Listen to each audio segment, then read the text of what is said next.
All right, let's talk about the scientific revolution that was going on right after the beginning of the Renaissance and during the Reformation. Kind of three big movements all going on at the same time here. So this is all about science and what's going on. Because remember, with humanism, people are kind of turning away from the church. They're kind of looking at humans and celebrating achievement, as well as looking at science and evidence and looking for answers on things. So these are the ideas that are going to come out of this scientific revolution. It really changed how we looked at the world. So what I want you to take out of this is we're going to talk about some individuals, specifically 5, but there were a lot more. We're just going to look at these 5 and some of their big ideas, and what their contributions were to the scientific community. I want you to describe the importance of the scientific revolution and its emphasis on reason and observation. In other words, you couldn't just think about it. You had to be reason, logic, evidence, and you had to be able to observe it following the scientific method, which is, we want you to be able to explain the scientific method. So the scientific revolution, what is it? Well, it was a new way of thinking about the natural world. Up until this point, whatever the church said went. Nobody really studied things. There were some ancient Greeks that did some things. Aristotle wrote some things, but that was, 1,900 years before this. And the church kind of made up its own theories on what things were.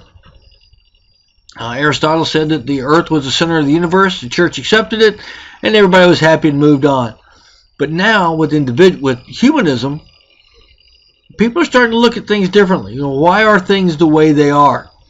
And it happened a lot in science. It happened a lot in politics with Machiavelli. It happened a lot in medicine. Happened a lot in navigation. So let's talk about some scientific things. But they were willing to they were willing to question accepted beliefs. Going, okay, well, why do we believe what we believe? How can we prove this? And people were getting celebrated and acclaimed and knighted and other things because they were making new discoveries. So, and again, under humanism, you're celebrating human achievement. So they developed, a guy named Francis Bacon, he's English, he developed the scientific method. And it's a logical process to gather and test ideas. Now there are the steps. You identify a problem, and you come up with an idea. I see an apple fall. Why does it fall?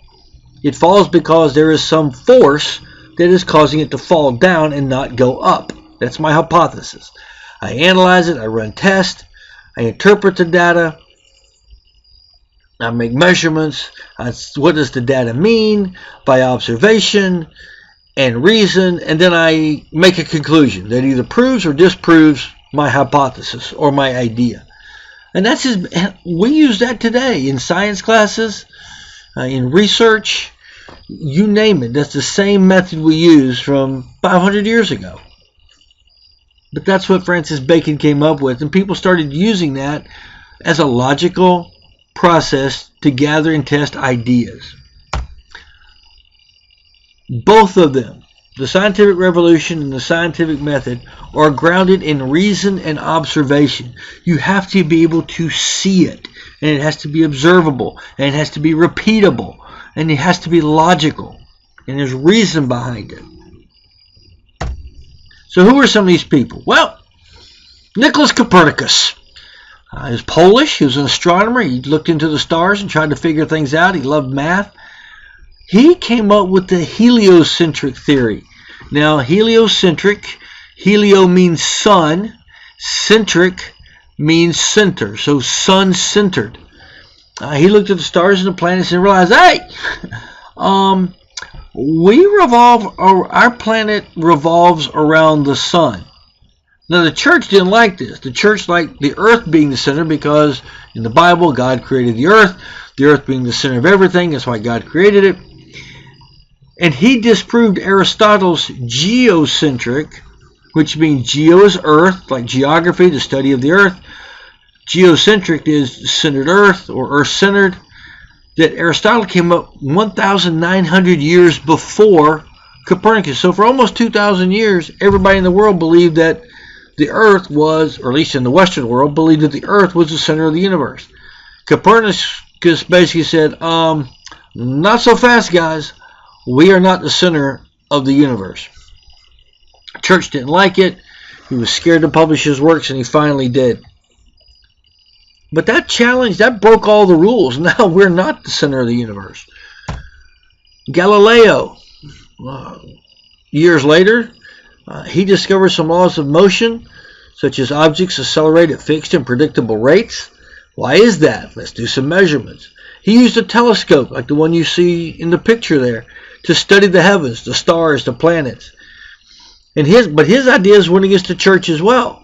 And remember, this is during the time of the Renaissance, right? Renaissance is 1517 to 1648, and the church is trying to crack down and get rid of people who are talking against the church. So he made some observations that agreed with Copernicus, his theory, but the church made him recant. And recant means to say you didn't believe it, you were just making it up. But he still spent the rest of his life in jail or house arrest, meaning he could not leave his house. There are stories of both of them, but either way, he wasn't free the rest of his life. But he still believed that Copernicus was right, that the Earth was not the center, the sun was the center of our solar system. Next guy to come along was Kepler. He was German, loved math, liked to figure things out. He got telescopes, and he was talking with Galileo quite a bit, and he got some telescopes. And he did some measurements and realized that the planets revolve around the sun not in a circle, as everybody thought, but in an elliptical shape pattern, like an egg shape, or an oval. So he did this, and he also discovered, hey, as they're close to the sun, they move faster than when they're away from the sun. And he couldn't figure out why, but he just was able to measure and say that was true. And then Isaac Newton comes along, and he's from England. And the story goes that he was out on a picnic one day when he was out in the country, and he saw an apple fall, and it made him think, why did it fall to the ground? Why didn't it float up? And he thought about it. He said, well, maybe the force that's pulling that apple down is the same force that keeps the moon in orbit around the Earth. So he developed 3 laws of motion. He developed the law of gravity. And figured that out. He kind of theorized that gravity applied not just for the Earth, but everywhere in the universe. It's the same everywhere. Like the little sign there says, gravity. It's not just a good idea, it's the law. And so far, the law of gravity has been proven everywhere we've measured that we can in the universe. And then finally, the last one we talk about is Dr. William Harvey, who's an English doctor, and he was right in the middle of the Renaissance there, and he's trying to figure things out. He did work on human anatomy. Michelangelo had dissected bodies, but now he's taking it further. He published a book on the motion of the heart and blood in animals, where he dissected animals and humans and realized we have these tubes in our body, and the heart's job is to act as a pump and circulates the blood throughout our body. And he called it blood circulation, and that's a good theory. He came up with that, and he would dissect people after they died to study them. Because before we never did that. It was desecration of a human body, but now doctors are wanting to figure out how the body works. And then more scientific knowledge came from that. And that's really it. It's not very complicated. Again, it's going on at the same time as the Renaissance. It's going on at the same time as it's just right at the tail end of the Renaissance. It's going on at the same time as the Reformation. All these scientific discoveries are involved. Humanism plays big into it. But it brought great change to the world. People were now willing to challenge beliefs. And because of humanism, they were getting celebrated. So more people were wanting to challenge more things and discover more things, to make more money, to become famous, to have their name remembered. The scientific method was developed. It kind of gave everybody the same logical pattern and process to follow. And again, we talked about 5 key individuals, but believe me, there were a lot more that did a lot of other things. They weren't as they were important, but they weren't as groundbreaking or earth-shattering or theory-shattering as the 5 that we just talked about. So take some time, research on your own some other people out there, but you're going to see it's all starting to change. The world is changing. They're challenging God. They're challenging the church. They're challenging science.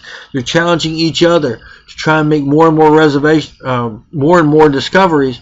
And it all really started with those trade routes that we talked about and the ideas that were brought and generated in the products.